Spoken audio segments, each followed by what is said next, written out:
কিছুদিন আগে আমি একটা বৃদ্ধাশ্রমে গিয়েছিলাম, সেই বৃদ্ধাশ্রমে দেয়ালে লেখা আছে, একটা মা লিখে রেখেছে, মা লিখে রেখেছে, বাবা এবার ঈদে তোর বাড়িতে আমাকে একটু নিবি, বাবা এবার ঈদে তোর বাড়িতে আমাকে একটু নিবি। একটি ভয়ঙ্কর ভাষা, ভয়ঙ্কর ল্যাঙ্গুয়েজ ব্যবহার করেছে। আজকে আমরা সভ্য হচ্ছি, কিন্তু আমাদের সমাজে বৃদ্ধাশ্রম বেড়ে যাচ্ছে শুধুমাত্র সন্তানকে আমরা নীতি নৈতিকতা শিক্ষা না দেওয়ার কারণে। আপনি কখনো দেখেছেন একজন মাদ্রাসার আলেম, একজন মসজিদের ইমাম, একজন মাদ্রাসার শিক্ষক তার মাকে বৃদ্ধাশ্রমে রেখে আসতে? আপনি কখনো দেখেছেন একটা পুরোহিত তার মাকে বৃদ্ধাশ্রমে রেখে আসতে? কিন্তু আমি থাউজেন্ড অফ স্টোরি আপনাদেরকে দেখাতে পারবো। বিসিএস ক্যাডার, আইপিএস ক্যাডার, সে তার মা বাবাকে বৃদ্ধাশ্রমে রেখে আসছে। ডাক্তার তার মা বাবাকে বৃদ্ধাশ্রমে রেখে আসছে।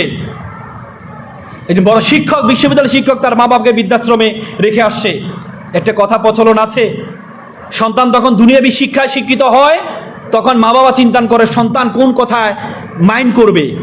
আর সন্তান যখন দ্বীনি নৈতিকতা সম্পূর্ণ হয়, দ্বীনি শিক্ষায় দীক্ষিত হয়, তখন সন্তান চিন্তা করে মা বাবা কোন কথায় রাগ করবে। সুতরাং আজকে যদি সন্তানকে আমরা মোরালিটিতে শিখাতে পারি, তাহলে সন্তান কখনো পথভ্রষ্ট হবে না। একবার একটা ছেলে সফল হয়েছে আমেরিকাতে, ইঞ্জিনিয়ার। তার বাবা মারা গিয়েছে। বাবা মারা যাওয়ার পরে মা ফোন দিয়েছে যে বাবা তোমার বাবা মারা গিয়েছে, তোমাকে যেভাবে হোক চলে আসো। সে কিছুক্ষণ পরে তার খালাকে ফোন দিয়ে বলল, মাকে বলো যে আমি আসতে পারবো না, আমি কিছু টাকা পয়সা পাঠাচ্ছি, তুমি এক কাজ করো, সুন্দর করে কি অনুষ্ঠানটা সুন্দর করে, মা বাবার যে শেষ দাফনের অনুষ্ঠানটা খুব সুন্দর করে করো। পরবর্তীতে মা ছেলেকে ফোন দিয়ে বলল যে বাবা তোকে কি এই জন্য বড় করেছি, তোকে কি এই জন্য মানুষ করেছি যে তুই তোর বাবার জন্য টাকা পাঠাবি, এটাই তোর শেষ? তখন ছেলে বলে, মা একটু ধৈর্য ধরো মা, আমার একটা প্রমোশন হয়েছে, আমাকে একটা অ্যাসাইনমেন্ট দিয়েছে, এই অ্যাসাইনমেন্টটা যদি আমি কালকের মধ্যে জমা না দিতে পারি তাহলে আমার প্রমোশনটা আটকে যাবে। তো সুতরাং আমি টাকা পয়সা পাঠাচ্ছি, হুজুর এনে সুন্দর করে বড় করে বাবার দাফন কাফনের ব্যবস্থা করে দোয়ার অনুষ্ঠান করো। তখন মা বলল, আমি কি এই সন্তানকে পেটে নিয়েছিলাম, এই সন্তানকে মানুষ করেছি? তখন ছেলে বলল, মা একটু আবেগী কম হও।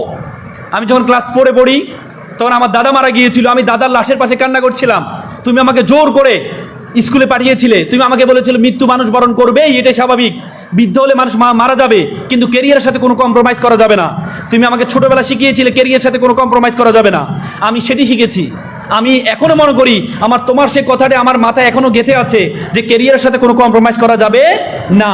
তো সুতরাং আপনি আপনার সন্তানকে যেটি শিখাবেন সন্তান সেভাবে বড় হবে। এটিকে বলে লার্ন বিহেভিয়ার।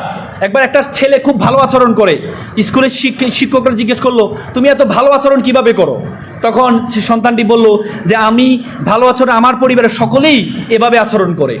তার মানে শিশুরা শিখে লার্ন বিহেভিয়ার, আমাদের বিহেভ থেকে শিখে, আমরা কি করি, আমরা কি বলি, আমরা তাকে কিভাবে অ্যাপ্রোচ করি। তো সুতরাং আপনাদের প্রত্যেকের যেই পরবর্তী জেনারেশন আসবে এটি নির্ভর করবে আপনি কতটুকু মেধাবী, আপনার মেধা আপনার মাথায় আপনি কতটুকু ঢুকিয়েছেন সেটার উপর নির্ভর করবে।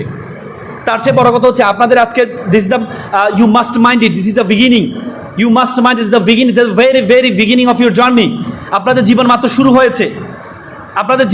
শুরু হয়েছে, এই শুরুর জীবনে আপনার যদি মনে করেন এই যে শুধু রান্না করবেন, ভবিষ্যতে রান্না করবেন, পরিবার চালাবেন, তাহলে হবে না।